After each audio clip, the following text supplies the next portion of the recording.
Hello, good morning, good afternoon, good evening, and welcome to the Brighton Music Club. We are an offshoot of the Brighton Film Club, which you can find over on Instagram or online. Don't know why it's that way, but you can do that. Welcome to Underrated Albums, or welcome back to Underrated Albums. This is the series where we talk about albums that are underrated. It's kind of the opposite to classic albums, where we shine a light and do a little delve into a record or an artist that maybe wasn't universally loved on release, or maybe it's been a bit forgotten or misjudged since and deserves a bit of love and attention. We're not trying to be contentious or upset the apple cart in any way, not necessarily saying something's better than something else. You know, we're not saying, for example, the Beatles for Sale is better than Sgt. Pepper's, absolutely not. It's just trying to make you think. Hopefully you'll go away and rediscover something with a fresh ear, or maybe you'll discover something entirely new. Either way, we really love music here. It's our passion, it's everything to us, and we want to share that with you guys. If you're here and you're listening, you are probably the same as us and you have an obsession with music, so please have fun listening. Please let us know your thoughts, and just enjoy your listening experience, and hopefully we can shine some light on stuff which is underrated. Again, thank you so much for the love and support so far. Really enjoying making these videos and listening to these records, and thinking about the difference between someone that's underrated and not. So please do keep enjoying the content, and I will keep posting it. This is episode 6, and really excited about this one. We are talking about Bleachers, and album number 6 in this underrated album series is Gone Now, from 2017, so kind of a new record, something that is pretty recent, and I'm just absolutely staggered that this guy and this project didn't do as well as it should. It is, honestly, this is a greatest hits album, basically. It's an amazing piece of work. It's fantastic to listen to. Please, if you're going to listen to one of these underrated albums, go and listen to this one. Now, Bleachers, as some people know, you may have heard the name, you almost certainly know the guy behind this project, a chap called Jack Antonoff. Now, this guy's a producer and a musician. Bleachers is his pseudonym where he releases his own solo work. The actual guy himself, Jack Antonoff, is absolutely massive. He is huge. He came to fame, came to attention as part of the band Fun with a full stop in the end, who did that song We Are Young, which was a massive hit whenever that was that it came out a few years ago. And he has then gone on to be one of the most celebrated producers of this or any decade or century. He's produced or had a hand in or written or co-written on some of the most important and best albums of the last 10 years, some of the biggest and most important artists of the last 10 years. We are talking his input on artists like Taylor Swift, like Lorde, St. Vincent, Lana Del Rey, Kevin Abstract from Brockhampton, Carly Rae Jepsen, Troye Sivan. That is just a roll call of classic, iconic artists who are set to be the defining artists of this particular time that we're living through. And yeah, this album and Bleachers is something that more people need to listen to, especially if you are a fan of any of those other artists. So after leaving Fun, Antonoff formed Bleachers and came up with a record in 2014 called Strange Desire. He then did a sort of update of that album where he featured some of the artists that he'd been working with and producing, and some really famous people on there as well. And in 2017 is when he released Gone Now, and really where he sort of started really coming to fame as a producer. He also made and produced the Love, Simon soundtrack, which is a fantastic movie.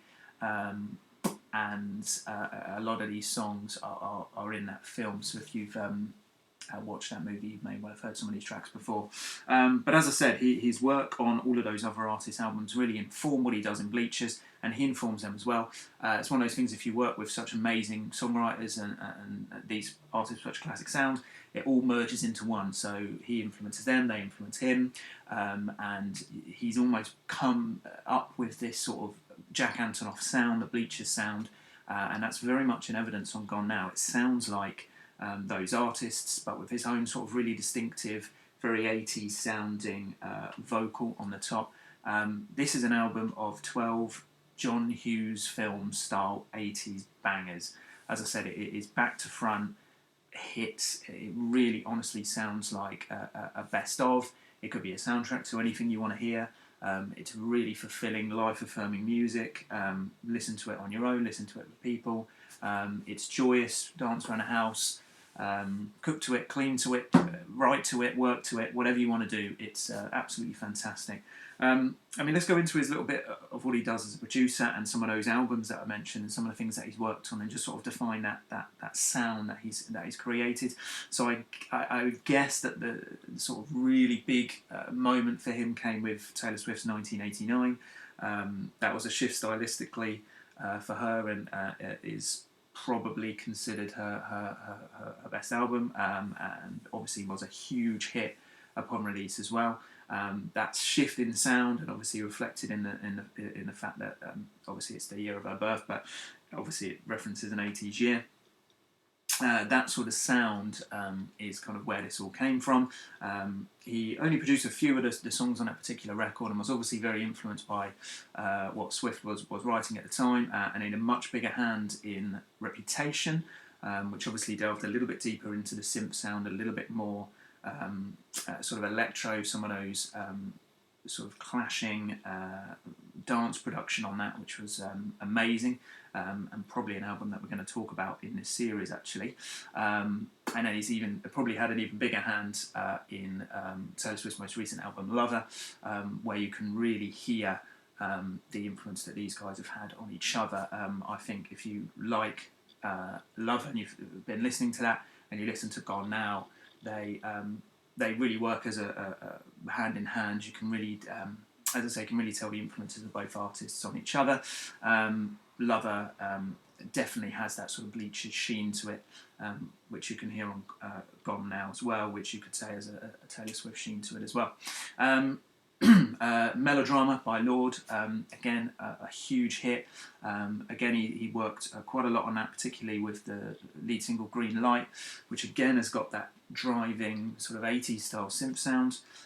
He worked on Mass Seduction by St. Vincent, who is obviously a really interesting, massively important artist, and clearly had a big influence as well, as she would on anybody.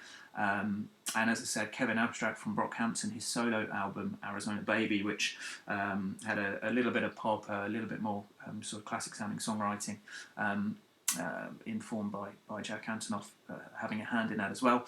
And most recently, and maybe even topping all of those already pretty damn good selection of albums, he worked last year with Lana Del Rey on Norman effing Rockwell, which to many people's eyes and ears, and many magazines and publishers' eyes and ears, was the best album released last year. To us here, I think we put it second. I think I should probably know where I rank my own albums, but I think, well, certainly it's one of the best things we heard last year, and that has also got that sort of this sort of sound on it, a classic sounding sheen, not cheesy 80s, sunny, bright, absolutely marvellous piece of work, and again influenced by Jack Antonoff. In terms of Gone Now, I'm not even going to give you a starting point. Hit track one and work your way through it. It's so easy to listen to. It's bright, it's breezy, it's punchy. It's got some amazing pop choruses where you'll just think, wow, that is a hit. And you will not believe me when I say that its peak chart position in the US was at number 44. And when you consider how many records those other artists have sold, and I'm not saying he didn't single-handedly do any of that. Those artists are amazing producers and songwriters themselves, and obviously have had hand from other producers as well in those various records. But certainly I think there's a distinctive sound amongst all of those albums, and Bleachers as well, and they all feed into each other, as I've said.